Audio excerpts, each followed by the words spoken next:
We've put over $13 billion into the pockets of New Zealand consumers in the last 10 years. Māori have done that. Māori have done that for New Zealand Inc. OMG. That's a, mic drop.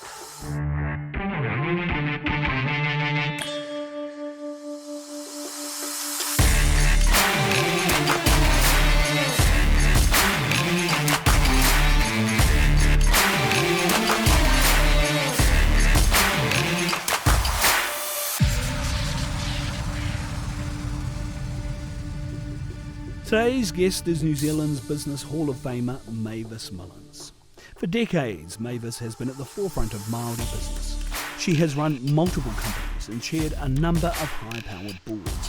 And through all of her experience and success, her long-term view has never changed to make sound business decisions that benefit the generations to come. From the shearing shed to the boardroom, this is the story of Mavis Mullins, Indigenous 100. Mavis Mullins, thank you so much for joining us on Indigenous 100. It's awesome to have you here and I'm really looking forward to the chat. How does a Māori girl from a sheep shearing whānau make it into the New Zealand Business Hall of Fame? It's a question I asked myself, to be quite frank. Really? I did. But I guess the big thing is business, regardless of where you start. The real thing is about where you end up. I've been very fortunate to have opportunities come my way where I've been able to push and move into other arenas. Things like the primary sector, telecommunications, 2 degrees, Hautaki Trust, how we help build the Māori economy, how we help it to build itself. Those kind of things start to land on the table, and once you're in this space, it just moves. How do they get to your table? How do you find those opportunities? Because it seems to me that you're just involved in a lot, right? And not just Yeah. in primary sector or business, but also, you're part of the Hawke's Bay Rugby Union. Yeah. Right? I just think to myself, man, how do you find yourself in those positions? A lot of them find me, I have to say. Oh, really? But I'm a nosy person. I love what's going on around me, what makes communities tick, what makes certain businesses tick, what makes certain sectors tick. I'm a curious sort of person like that. So the minute you start pushing your nose into places, all of a sudden, whoops, daisies, I got a job. And that's not a bad thing. I love what I do, and everything for me has to connect back to some kind of core principles, really. How does this help whānau? How does this help our people? Can this help our community? Does it bring any value to the little places like Dannevirke and Pongaroa and Woodville? Does it bring value to us? But also it's got to be something for me in terms of the long game, because this is about, and I've often termed them our mokopuna decisions. How do we make this place, this thing, better for our moko? So talk to me about that, the mokopuna decisions. What does that mean? Yeah, well, it really came to me, especially when you're dealing in primary sector stuff, farming, land. This isn't a short-term burst. When you're dealing with those kind of assets, it's the big game. And so, for example, if we don't look after our land now, who's going to be the recipient of the good or the bad? Yeah. Won't be you or me, maybe our kids, but it's definitely going to be our moko. So in terms of our land business, it's always got to be that far ahead thinking. Is this stuff going to be helping for the future, for that next lot, the next generation? Because it's tough, right? You have, farming is, and there's a lot of people that talk about farming and the impacts of farming on land and fresh water, the sustainability of the practices of farming and that kind of thing. So how do you make it work?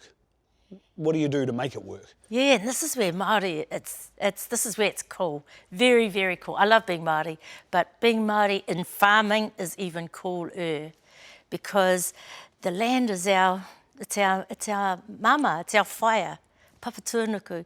Everything that happens there, the rivers, the waters, the bodies of water, even how we treat the soils, this is something deep in us. It's not necessarily a science decision in terms of, is it more KPN, nitrogen? Is it something else? Is it more cows? Is it more sheep? And what underlies all of that is the fact that this is our tupuna. Is this good for her? Is this going to help her help our babies? And some people kind of go, God, that's a lot of waff. But actually, it's the truth. And most Māori have that in us. It's something inherent. So in the past, we were kind of deemed as the non-performers in the farming enterprises. We weren't gearing up, intensifying as quickly as all the others. Some people said we didn't have the capital, we didn't have the expertise. You can talk about whatever excuse you want. For me, intrinsically, there was probably a reluctance to push papatūānuku too hard, too fast.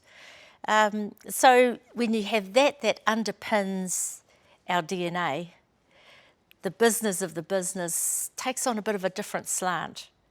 Māori are in a fabulous place here to capture the value out of farming with a cultural heart, with a heartbeat, because that's true to us. We don't have to imagine it, it's just true to us. So when we're looking at our productive lands, there's also a different layer that comes over it. And you know what? That's the same layer that these smart consumers are wanting around, are you being gentle on the land? Are your waterways good? Are you kind to your cows? Are you kind to your people? Those things are they're those intrinsic values that we've just always known. So when you say consumers, who are you talking about? Are we talking Māori or Pākehā or New Zealanders or internationally or other Indigenous communities? Who are you talking about when you're talking about consumers? When I'm talking about consumers, I'm talking about not just the us, because we expect that, but I'm talking about those consumers, te ao, our global consumers, because as a little primary sector farm at the bottom of the world, our products are global. They go all over.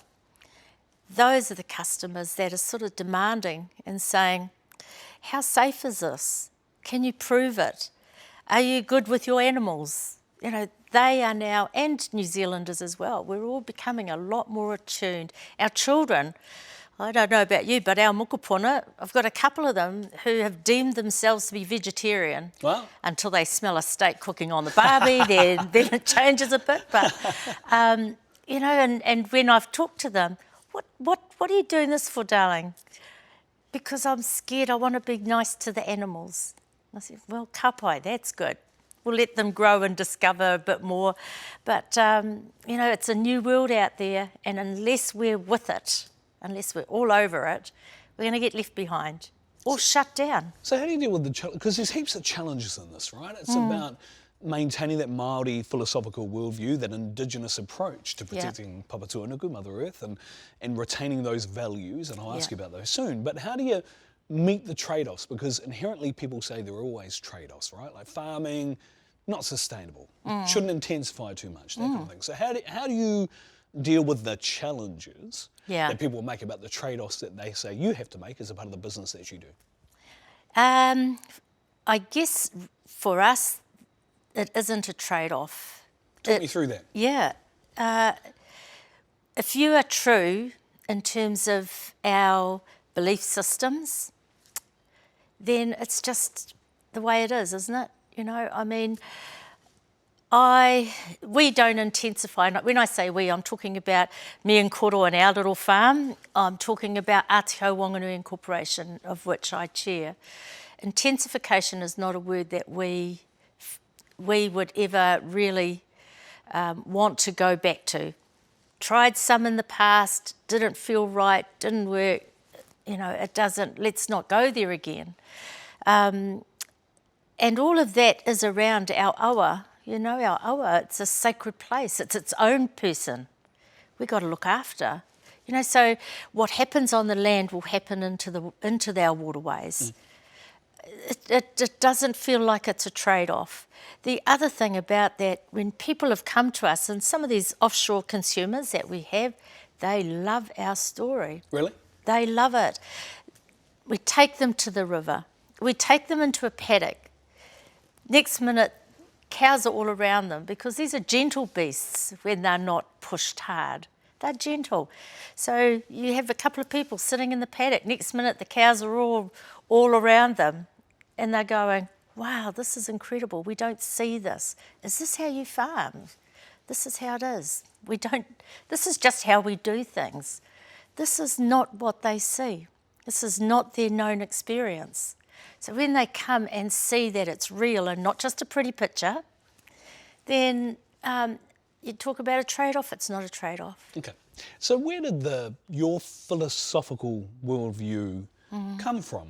Who inculcated you with that sense of kind of responsibility of looking after papa tuanuku, that real different approach to business, particularly in the primary sector? Where did that come from? Yeah, do you know, that's it. I guess it had to have come from my tupuna. My father was a man of the land. His brothers were all men of the land. My nan was a woman of the land. It was just always there. And I do recall growing up where the land was not an economic unit. You know, it was somewhere that we made our home on, but everyone had to go and do some work somewhere else. So that's when shearing and scrub cutting and, you know, being the puku mahi on the land really sort of came into being. And then the other place that really started to make me realise how special this was through the Waitangi tribunal process, when some of the old records came up, you know, 1870 at Kaitoke, and I see my tupuna's name on these beautiful written documents that I bet they didn't understand, but nevertheless they signed, and it changed lives forever. But we have been on that land uninterrupted. My whānau, my gosh, what does that do, you know? And so that has had a huge impact for me personally. We talk these stories with our children, with our grandchildren. We let them know this was your koko, your nan, you know, way back. Mai rā no, and now we're here. You know, so it's not to be a burden, but to be a responsibility and a privilege. Wow. Yeah. What did you want to be when you grew up? An air hostess. An air hostess. What? It seems so glamorous. Really? Glamorous for someone from a sheep shearing whānau? Absolutely. Really? You know, out of the little smoke into the big, travelling the world, however that might look. But yes, you know, we all have dreams as kids, eh? A fireman, wanted to be a fireman. That looks so cool as well. But you also have to be careful what you wish for. My wish was that I'd never live in Dannevirke. I wanted to get out. What's wrong with Dannevirke? Nothing at all. That's Why the didn't problem. you live in Dannevirke? Oh, I don't know. It just felt so rural, and it is. Never wanted to live in Dannevirke. Didn't want to live on the farm. Didn't want to marry a shearer. Be careful what you wish for. Where did that come from? Was that just because, you know, being a kid, you wanted to get out? What was motivating that, do you think? Well, that was our world then, Yeah. and it was a humble world. It was a simple world, full of love and whānau, but, you know, there was always something that said, must be more to life than this. But then, you know, went away to Vic for a bit, kind of didn't feel like it fitted me at that time.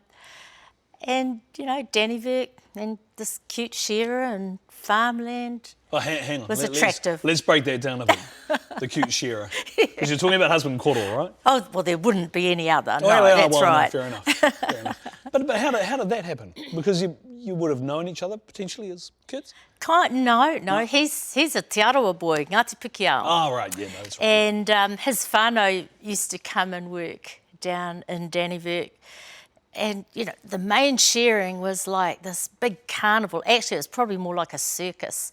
We had whānau from Whanganui, whānau from Rotorua, all the Dannevirke kaitoke whānau, and then, you know, they'd engage in 3 months of real hard mahi. Then they'd all go home, take all their money, and then, you know, come main shearing, they're all back together. So it was a real community of people. And again, I look back and it was a hard life, but a happy life. There was joy in hard work. There was joy in achieving a day's work. There was joy in being together. But there was probably also joy in getting away as well. So that was kind of the sharing, that whole influence. It is a tough life, eh? Do you know, the older I get, the less tough it looks. Really? Yeah, young people. Yes. Normally it's the other way around. I Normally the know. older you get, the harder it is. No, but I'm not doing it anymore. That's the difference. Yeah, running the company.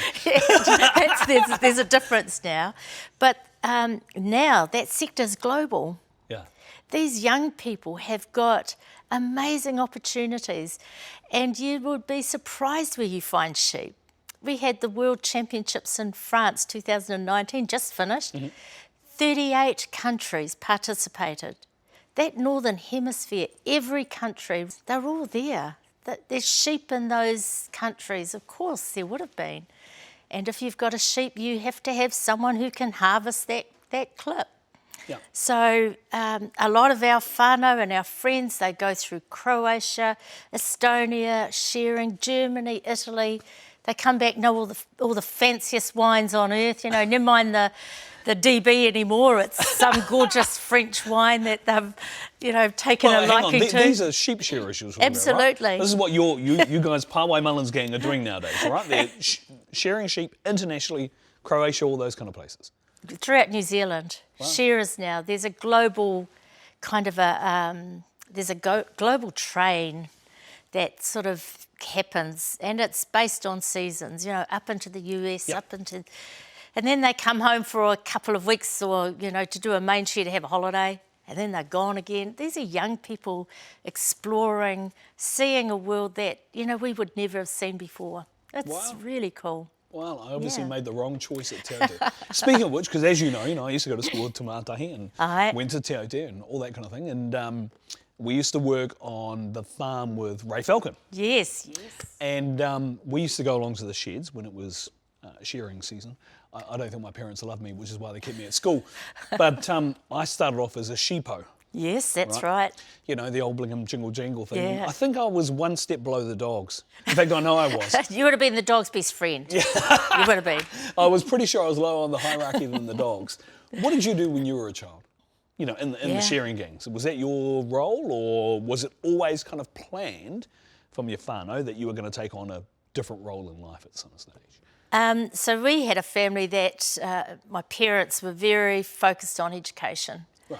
The sheds was a means to the end. It was about how we earn some money to get you where you need to get to, and you go and earn some money so you can go and buy those Levi's that you want so badly because we're not buying them for you. So it was a means to the end. I doubt if it was their goal that we should ever end up there. Really? Yeah, I think, they wanted other things. They wanted to push out. What did they want you to do? Was there ever a conversation about what they said? Oh gosh, yes. Pressure. There's going to be a doctor or a lawyer, let's just go for the top. And, those things were attractive growing up to understand and think about and, just try and imagine. But, life takes you on different journeys. And as I said before, when you meet someone who kind of just connects, then game's over. So, it's a new pathway. So I'm really open to new pathways. Have a plan, absolutely.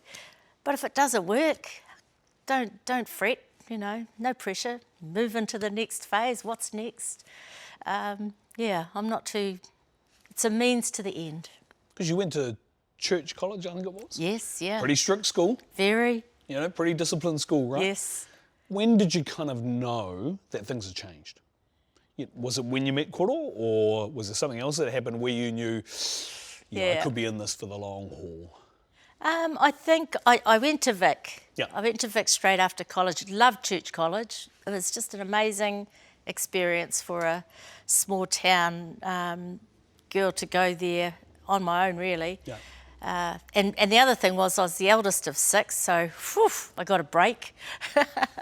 But I went to Vic and I thought I could do that on my own, but having come from a little closeted whānau in Dannevirke to quite a strict closeted whānau at Church College, getting to Wellington where it was kind of like, wow, it was just overwhelming for me. I just didn't cope. Spent not quite a year there, tried like hell to make it work, wasn't going to work, so at that point it was just, if it's not making you happy and it's not working, for me anyway, it was just go do something else. Well, yeah. So I took up the noble reins and became a wife and mother. And then when did, or what happened, what occurred that changed that after being a mum to starting to run the whānau business? When did that change? Yeah, well, I guess my dad and his whānau, so he had a family of 9 brothers and sisters, which he was very instrumental in bringing up. Their dad died very young. And so we were brought up with all of them. The real shift in things came when my dad and his brothers, their big goal was always to own their own lands. So they were pretty systematic about it.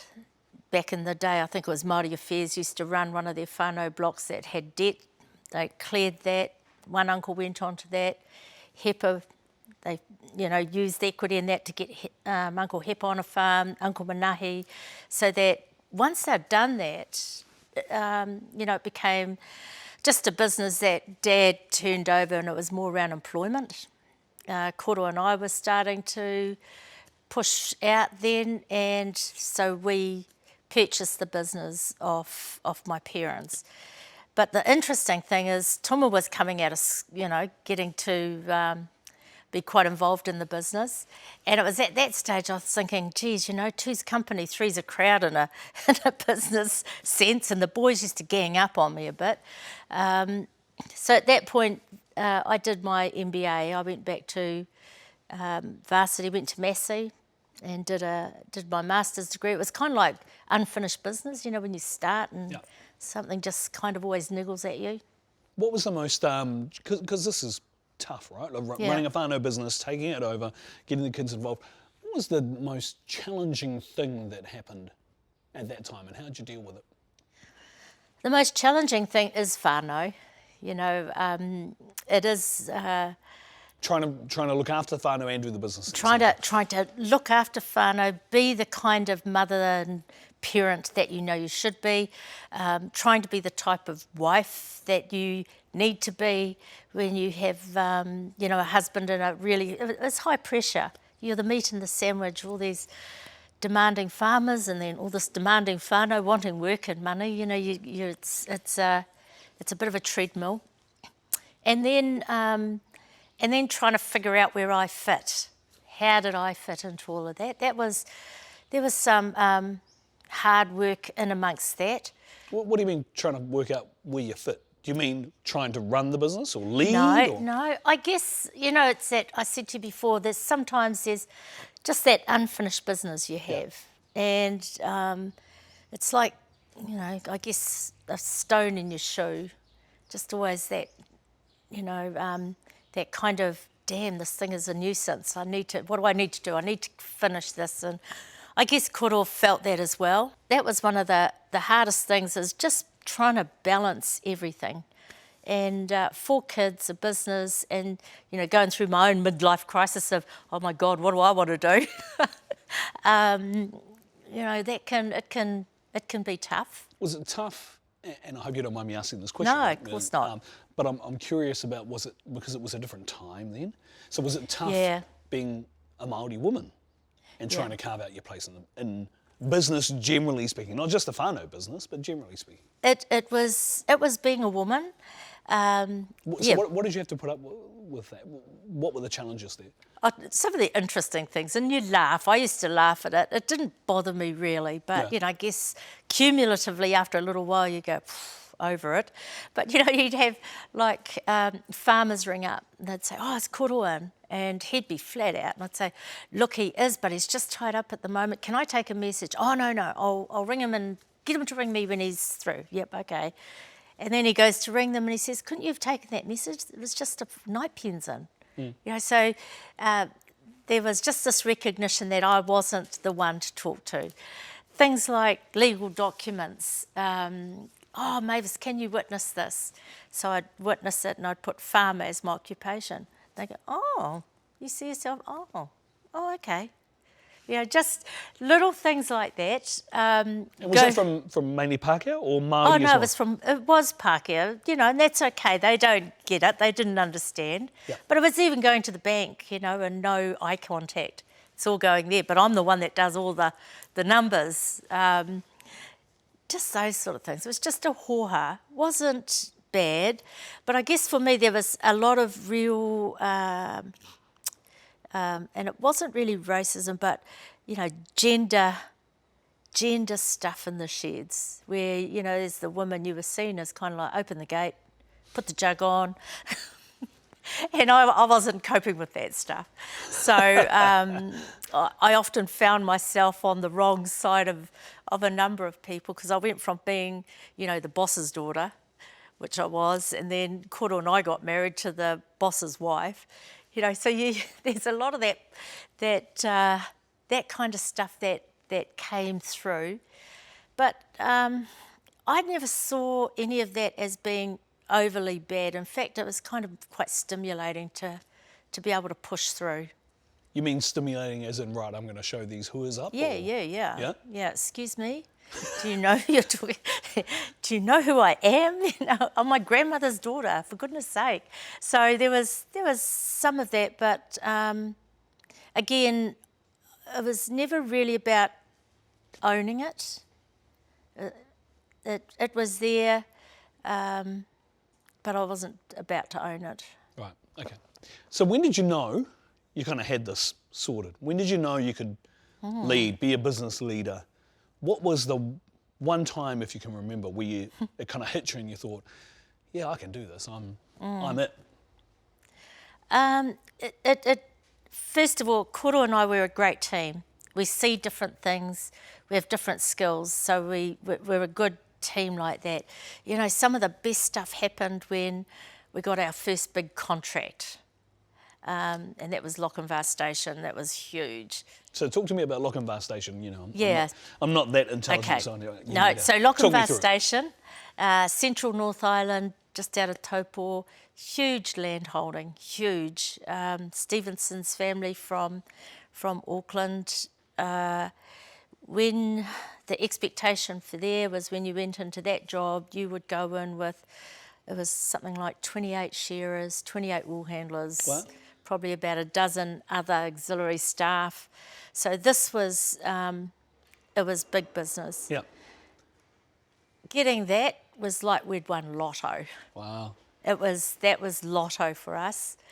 And it was at that point, probably even 3 years on, when we were holding this thing together and really working it, that I kind of felt, actually, we can take this to other places outside of the shearing. And I often talk to our young people who are coming through the shearing. You'll learn more skills here doing this than you will ever learn in any university anywhere in the world.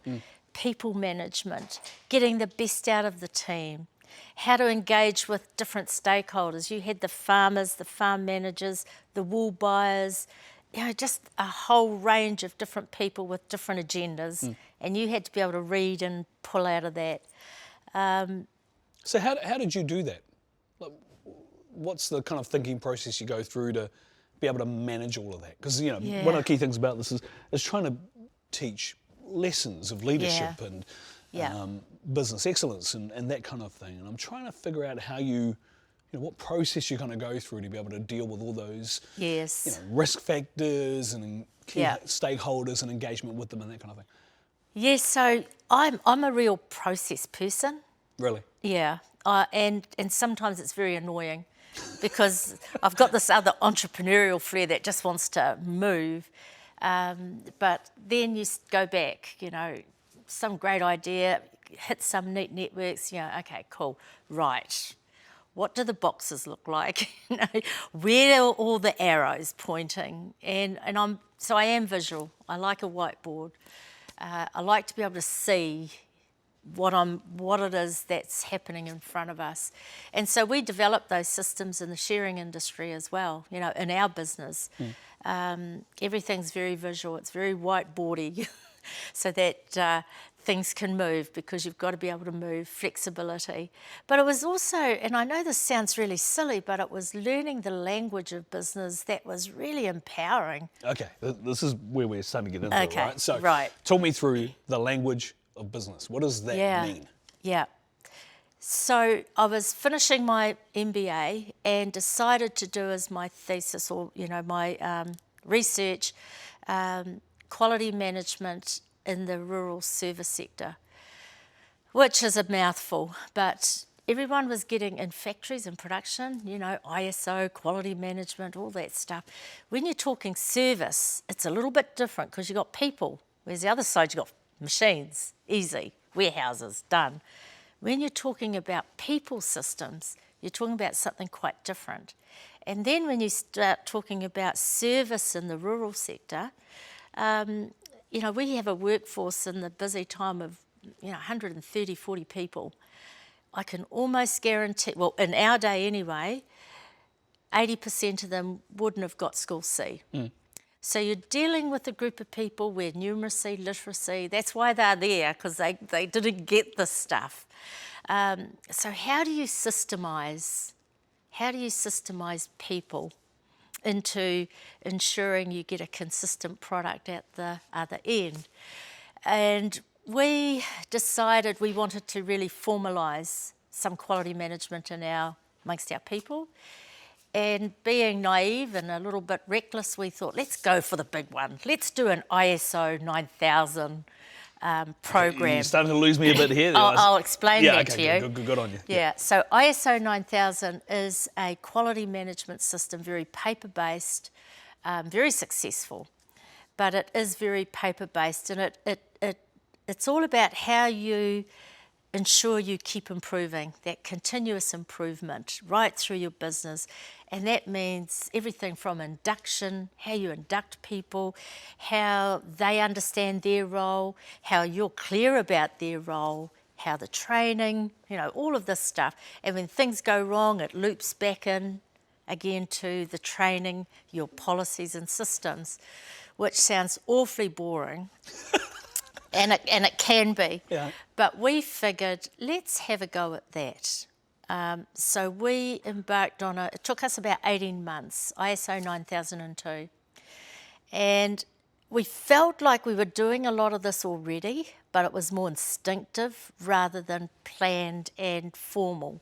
And is this because of, again, that kind of philosophical underpinning about Māori values and stuff, that you felt like you were kind of there already, except that the formal process needed to kind of be sorted out a bit? Yeah, it wasn't formalised. Yeah. For example, induction, and we all know that induction's extraordinarily important. Yeah.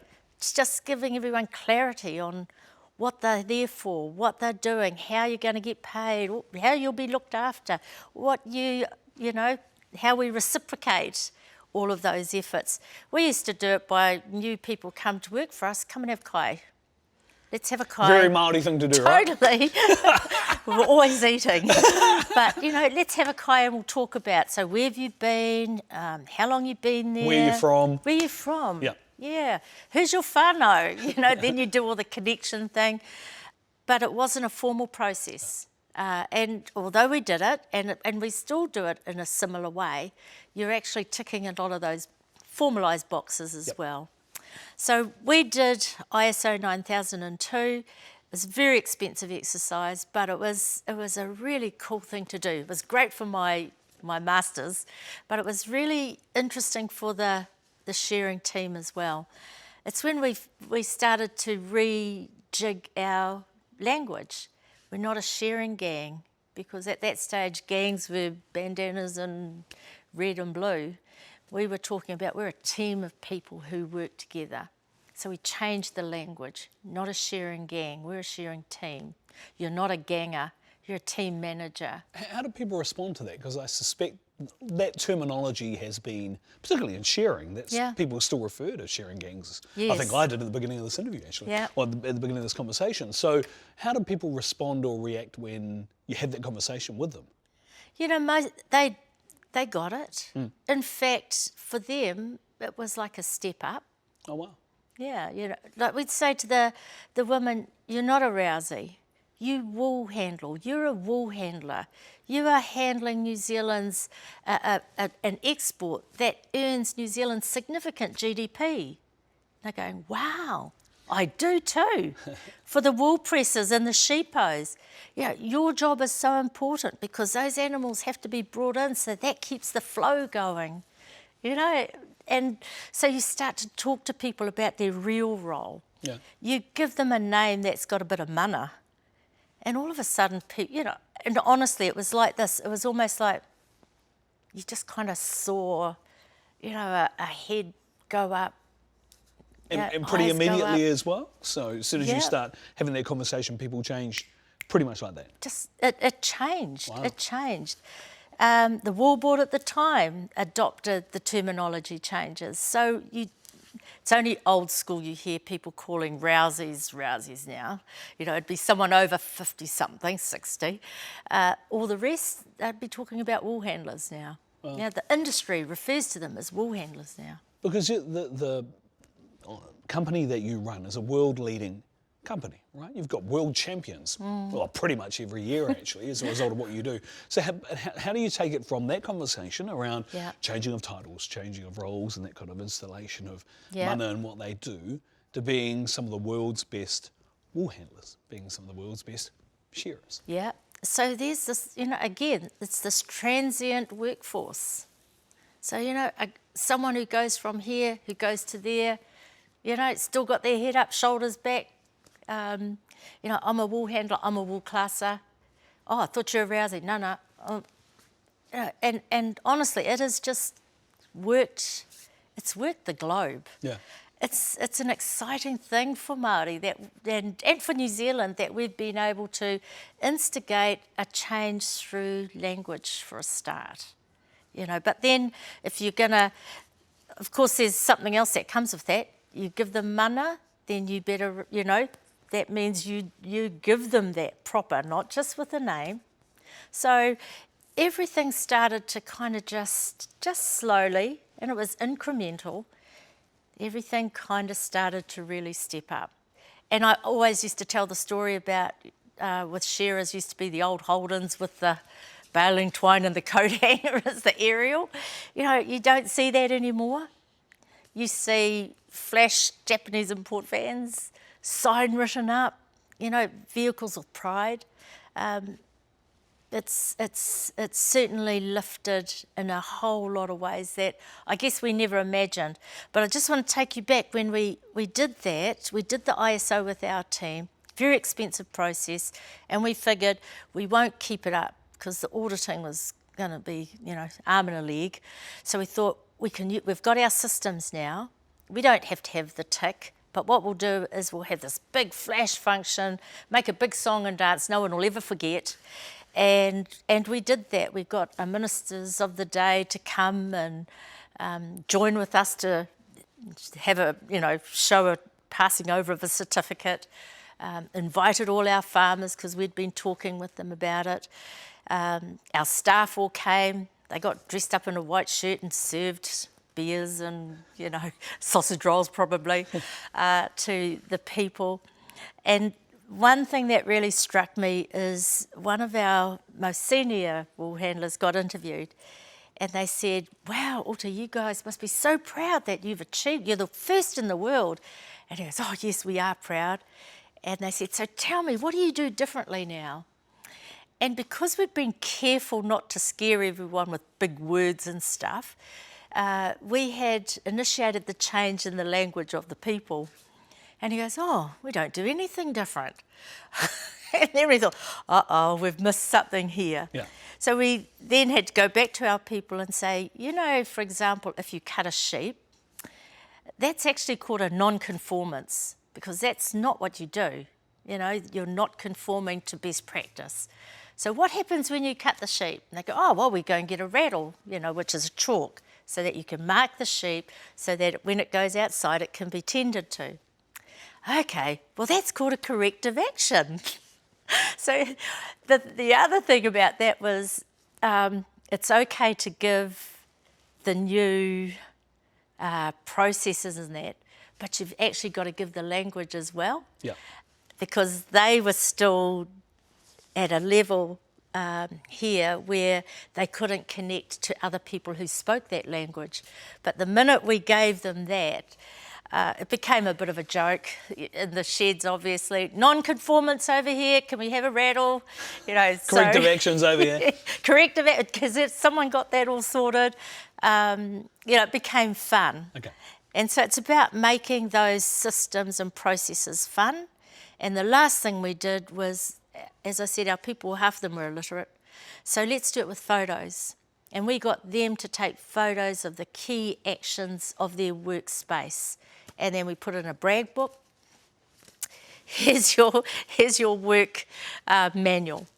Wow. So they did it themselves, and it was the beauty of all of that was ISO is adaptable and flexible to be able to accommodate service sector provision.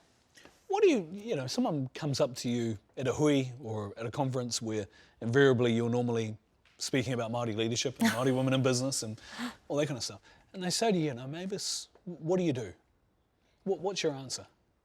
Yeah, I always struggle with that because I don't know what I do. Talk me through that, because I know you're involved in lots, right? Yeah, we talked a little bit about it before, but yes. Why do you struggle so much to tell people what you do? Because it feels like what I do doesn't actually have a name. And if I was to give it a name, it'd be something like manaakitanga. I have people say to me, Mavis, can you help me with this thing? Of course, what is it? Let's have a look.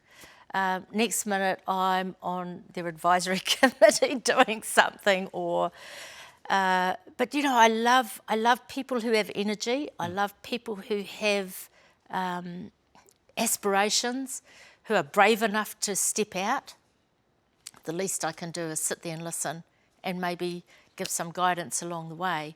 But I do try to explain again, my role now is in governance. And what do people say, though, when you tell them you're in governance? Because people go, well, what does that mean? They do. They go, well, what is that? And it's one of the best examples I've been given is, kind of like you go spotlighting, shooting rabbits at night. Don't know if you've ever done that. On the back of a Jeep. I live a very sheltered life. I don't. A little bit tells you, not much. The country people will understand this. But often, trying to get rid of rabbits off your farmland, Right. You'll go spotlighting, which means you've got a ute or an old Jeep or something. Health and safety, this is probably not good, but they'll on the back with a spotlight, shining it over. There's one, it's for you, Kapow. bow. Yeah. But see, really, the difference between governance and management is almost that. Our managers are in the car. They're the ones driving. It's dark. They can't actually see. The people up above are showing the spotlight. This is what the future's like. This is what the horizons are like. Here's the pitfalls over here. Here's a good space here. Your governors are doing that big strategy stuff. Sending the message down. Go to the left. No, there's a cliff over that side. Go to the, so there's, I kind of say it's something like that. Wow. It's a good analogy, but I wonder, though, if when things don't go right, when you shoot the dog instead of the rabbit. Yep. Because there's a lot of responsibility with that. Totally. Right? Yes. So how do you deal with that? I can give you a real good example. And in governance, not everything does go right. Talk to me about that. Talk to me about a really challenging one that went wrong. So this is just recently, actually. I was the chair of, and I still am the chair technically, of Taratahi Agricultural Institute. So Taratahi trains farmers, and its point of difference is it trains real farmers on real farms. So you can't teach someone to farm in a classroom. how does pasture growth, how far does it need to be eaten down before, to give it the chance to grow back again? What does healthy animals look like? How do you know when an animal's getting sick? How do you know how to shear sheep? Those things can't happen in a classroom. They have to be in the real place. So Taratahi has been an institution in New Zealand for 99 years. It's there as an active government. And I was given the role of chair about 6 years ago after some real difficulties that Taratahi had. And we then had to navigate, first of all, some of the baggage that came with it. How do we work through that? How do we then understand what the future looks like? Who are our future? Are there the right people there still? And of course, Māori, we're farmers, so, big part of the strategy going forward. Our biggest challenge and our biggest risk was we had one funder, and that was the Crown, TEC. So the Crown have been struggling with the whole tertiary, the whole education system. And in 2 weeks before Christmas in 2018, they decided to inform us that they would not be funding us anymore. Let me just go back a bit, because you took this job knowing there were some issues. Yes. And potentially you kind of knew that this thing could tip over. It was always a risk, yes. Why did you take the job? And I've asked myself that, but I know if the opportunity came again, I'd do it again, because this was about whenua, and this was about rangatahi. This was about our future leaders for the primary sector. It's okay to have all the clever ones doing the marketing and stuff, but you still got to have someone who understands the land. Yeah. So it is still an important role, and there's nothing there at the moment. So if the chance came again, if I could rewind the clock, would I still step in? Yes, I would. This is important stuff. What did you think when you got the phone call to say, it's all over, Red Rover? I was obviously devastated, because it came a little bit as a bolt out of the blue. We'd been talking with the powers that be for over a year, indicating, things are not going good. Not so many students coming through at the moment. But at the same time, you're still thinking, I can turn this around, right? I can get this sorted, We had a board that really believed that. First of all, we knew we had a model that worked. We had revised and refreshed ourselves enough to kind of meet that market. What we weren't able to influence was the funding model, although we were trying to find other ways as well. So, no, it was high risk, but, sometimes if you believe in something hard enough, you don't back off. I guess the thing that's interesting to me is, because you've had a very successful career, and I know we're still trying to get you to define exactly what you do, aside from the governance and spotlighting conversation, but this is failure. Yeah. Right? Yeah. And the point I'm trying to get to is how do we get our watchers and listeners, how do we help them when they come into the same situation where potentially they're dealing with failure, to get through that, to work through it? Yeah, so the first thing is, you can define failure as, we've absolutely buggered this up, or you can define failure as a learning. And one of the things I've found within Māoridom is, because we've lost so much already, and then when we get the chance, we become very risk averse. It's kind of like, I can't let this go. But actually, we're also born of a people who were innovators and explorers, and they stepped out into big places, into the unknown. And we've got to find some of that again. And for me, I feel like it's an evolutionary thing. We've had it, we've lost it, we're finding it, we're scared, but you've got to get brave. We've just got to understand where we are in our evolutionary process, because risk is a part of learning, risk is a part of growth, and risk is about taking the hits and learning from them. that was probably one of the biggest, and people call it a failure, and I've been called a failure because of Taratahi. It's not a failure. We have developed some amazing systems. When the whole education system comes right, there's some good stuff that's going to be new and innovative that can be picked up and used. So it just means that it won't be being led from me. It'll be led from somebody else. There'll be a different group of leaders to do that. Nothing wrong with that. So, I think we can take failure as a disappointment, and I was absolutely gutted. But coming through that, you can start to see, okay, there's some stuff in here that is hugely valuable. Don't drown yourself in sorrow that much that you lose those things. Try to hold those for when the next phoenix starts to arise, because it will. And you don't want them to have to start behind the 8 ball where you were. You want them to be able to start at a better place. Yeah. And I think we've been able to hold some of that for whatever this new phoenix, when that comes. You made a really interesting point about risk and conservatism. Yep. How do we reinstill that entrepreneurial zest? Yes. That real kind of sense of, I can help here, I can do things here. Yes, there could be some risk here, but I'm going to plough my way through that. How do we go about doing that for a whole bunch of industries, particularly where Māori are now? What do we do? How do we do it? And I guess I'm trying to get to, how do you help instill that in others? Yeah, for me, I've seen what we've been able to do with language in the shearing industry. And in this whole business sector, especially for Māori, we have to realign and revise our language and our thinking. And yes, we've lost a lot, and what we've got now, we've got arms around it, but let's take the barbed wire down and let's help that to grow. That's tough, right? I mean, we are... Of course it is. We're terrible. Yep. And the way in which we talk about ourselves, the whole... Yeah. People say there's a tall poppy syndrome in Yep. New Zealand. It's actually really prevalent in Māoridom too, right? And it's one of those kind of interesting things that you hear a lot of, particularly in the place that I work at the moment, where people say, commercial success and all that kind of stuff. Yeah. Oh, that's come at the sacrifice of other things. Yes. Is that something you run into a lot? And how do you plough your way through that? It is. And again, it's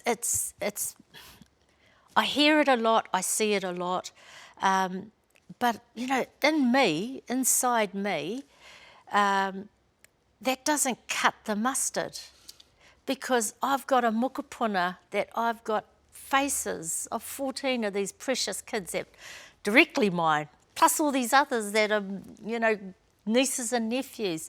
Am I gonna risk this for them?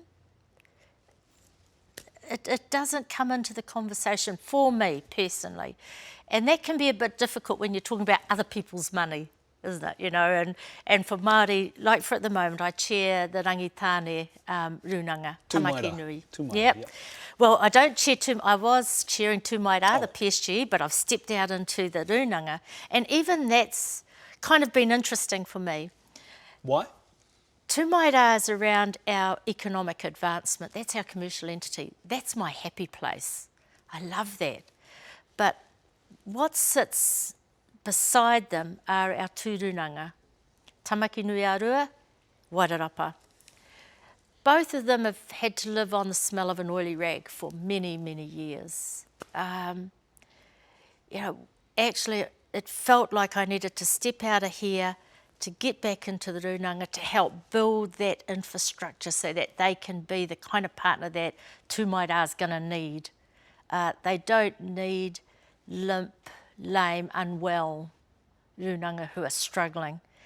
So we've got to rebuild those entities who, hand to mouth, they've done it on the smell of nothing. And it's sad to see our people have had to hold that, but that's been what they've done.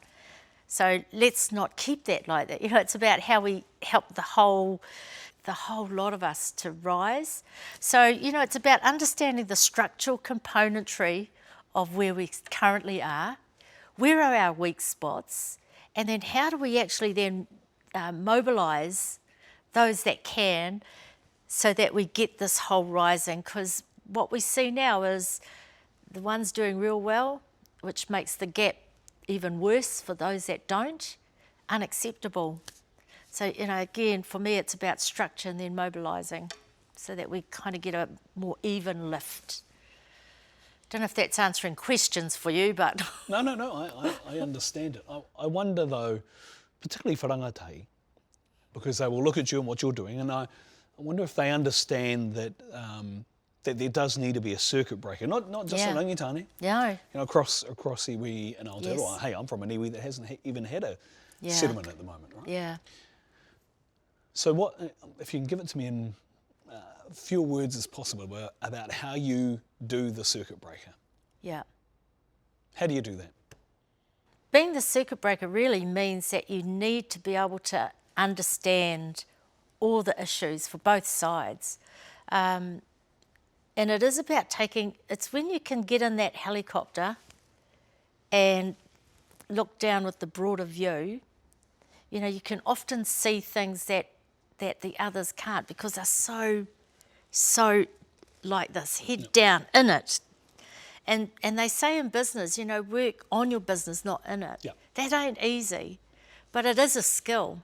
And the minute you can elevate yourself out of it to be able to see that bigger picture, and again, for me, it's always with those mukapunas there, their faces, what is this for the next? I don't find it as difficult to be the circuit breaker, and we've had a whole lot of instances in that. There's a lot of times when I can't be, and you just have to accept, I can't change this, not yet. But again, another thing that helps me is I used to be really impatient, and when you're in your own business, you are, just do it now, right now, fix it quick. When you're dealing in bureaucracies, whether it's brown or white, it's not that quick. So you just have to understand where the levers are, who's my lever to influence here? You just got to build those relationships so that when the time comes, you've got a lever. And a lot of it is about building those big networks. Okay. Yeah. You've talked about a really challenging moment in your life with Taratahi, and you also talked about a couple of successes as well. What is the greatest success you've had? Right, because I know you're in the Hawke's Bay Rugby Union, which is pretty interesting, and you're helping players and professional rugby players in their careers and developing them further, and you won the Supreme Award at the Māori Business Awards, and I'm wondering what is the greatest success in your mind that you've had? Well, other than my whānau, of course, my babies and their babies, I have to tell you, I am almost overwhelmed with what Māori have been able to do with 2 Degrees Mobile. In 2000 under Parekura, he was able to pull together what I would call a bit of a shonky deal, really, with the Crown for Māori to be able to participate. It took us 9 years to get legislative equality, if you like, to launch in 2009. Last month I was invited up to the 10th birthday, 2 Degrees Mobile. And they said, it's a staff thing. So I thought, it must be in the office in Auckland. Get up there, Daphne, Luke and I to go to attend. And I said, so it's at the office? She says, heck, no, it's at Eden Park. And I went, Eden Park? They must have a room. So we get to Eden Park and then there's these hundreds of people coming. And I said, there must be something else going on, Daph. She rang up and our guys came down. They says, no, this is our staff. These are all our staff, 800 plus. Wow. People, young people, coming to celebrate the 10th birthday of 2 Degrees Mobile, and walked into this huge room of people, and Matt looked at me and he said, look what you've done. And I just went, oh my God, this is incredible. But the big thing for me was a statistic that came up. 10th birthday, we've put over $13 billion into the pockets of New Zealand consumers in the last 10 years. Māori have done that. Māori have done that for New Zealand Inc. OMG. That's a mic drop experience to think that regardless of all our social challenges, of all our ills, that, you know, we can position ourselves in a manner that can attract a global partnership that can bring that to our people, Aotearoa, New Zealand Inc. I mean, and it's not necessarily about me, because this has been a life journey. I think about Sir Graham Latimer. You know, how did an old fella like him know to support something like this when Māori Council were fending it off, you know, of which he was a part of too? How did people like him? He just, his legacy, how he did things, and I know there was lovers and haters, but I saw a part from him, leadership from him, that is just unbelievable. I think that's a good place. Actually, I don't know how long we've taken. No, I don't. It feels like it's kind of zipped through, right? Which is awesome. But I think that's a good place to kind of leave it, actually. Because, you know, when we started, we talked about, right at the start, about how does a Māori girl from Tenevert, Yeah. you know, get into the New Zealand Business Hall of Fame, be the Supreme Award winner at New Zealand, the Māori Business Awards, and the like. And I think your story about Sir Graham Latimer is what people in this generation and the next generation are potentially going to be saying about you as well. Oh, heck. Probably not, but... No, I'm sure they will. He was unreal. I just think about him in particular, you know, what he envisaged and how he was able to support without, because, you know, for me, I could see Spectrum as the new real estate kind of. Is that what he saw? You know, is that what drove him to really push and to pull this thing together? You know, it's just amazing. It's amazing. Our people are amazing. Yeah. I think that is a good place to leave it. Hey, thanks very much for the conversation. Really appreciate you coming all the way from Tamaki Nui-a-Rua. Tamaki Nui-a-Rua. Population 100. 4,000. 4,000, right, okay, sorry. Oh, that's the whole, okay, good. Yeah. Thank you so much for being a part of Oh, kia ora.